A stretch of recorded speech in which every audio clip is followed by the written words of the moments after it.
दोस्तों, जम्मू कश्मीर में जो पहलगाम में आतंकी हमला हुआ, इसके बाद भारत ने जवाबी कार्रवाई में ऑपरेशन सिंदूर किया।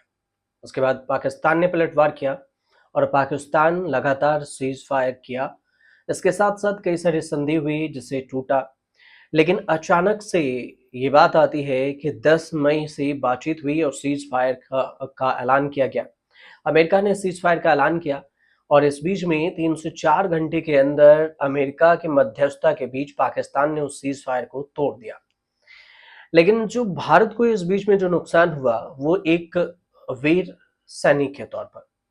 वो सैनिक जम्मू कश्मीर में जो पाक की तरफ से ड्रोन हमले, गोलाबारी हुए उसमें बीएसएफ जवान शहीद हो गए। इसमें आरएस पूरा सेक्टर में गोलीबारी के बीच में जो बीएसएफ के सब इंस्पेक्टर हैं मोहम्मद इम्तियाज शहीद हो गए।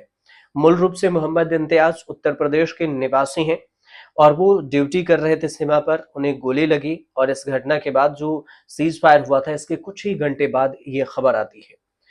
विस्तार से आपको अगर बताएं तो इम्तियाज को पूरे सैन्य सम्मान के साथ अंतिम विदाई भी दी गई और उनके शहादत को पूरा देश श्रद्धांजलि दे रहा है।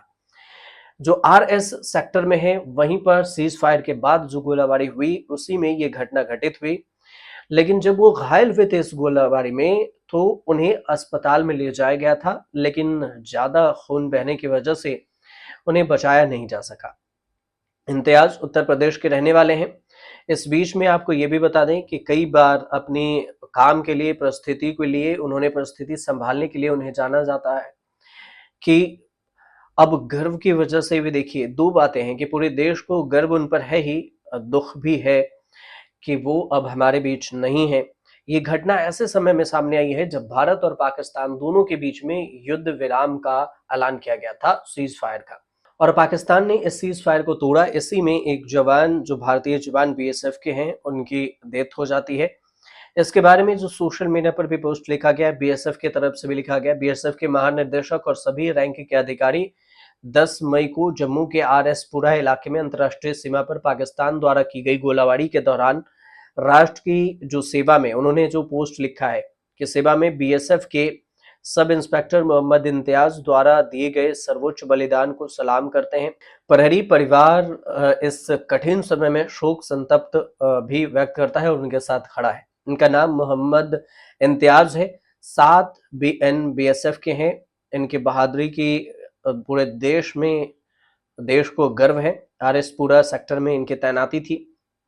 तो ये सारी जो जानकारी है वो सामने आई है बीएसएफ जवान को लेकर। लेकिन देखिए ये जो बात सामने आई है उसमें ये कि 10 तारीख को अमेरिका की मध्यस्थता में भारत और पाकिस्तान के बीच में सीज फायर का जो विराम है उसे माना जाता है और पाकिस्तान इससे पलट जाता है। उधर से गोलाबारी होती है, ड्रोन से हम अटैक करने की कोशिश की जाती है। भारतीय सैनिक इसका मुंहतोड़ जवाब दे रहे थे, लेकिन इस बीच में जवान घायल होते हैं, अस्पताल जाते हैं, उनकी डेथ हो जाती है। मतलब वो देश के लिए शहीद हो गए वो। अब सवाल ये उठता है कि आखिर भारत सरकार की तरफ से प्रेस कॉन्फ्रेंस की गई कि सीज फायर हुआ, उसके बाद ये कहा गया कि सीज फायर तोड़ दिया गया। तो समझौता किस बात को लेकर हुआ था? किस बात को लेकर भारत सरकार ने कौन-कौन से मुद्दों को लेकर समझौता किया और तुरंत से सीज फायर की बातचीत को मान भी लिया?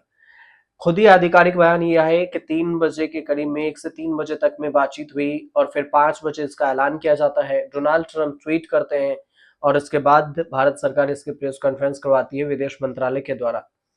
इस सब के बीच में अब आगे की जो कार्रवाई है वो भारतीय सेना पाकिस्तान को मुंहतोड़ जवाब तो दे ही रही है।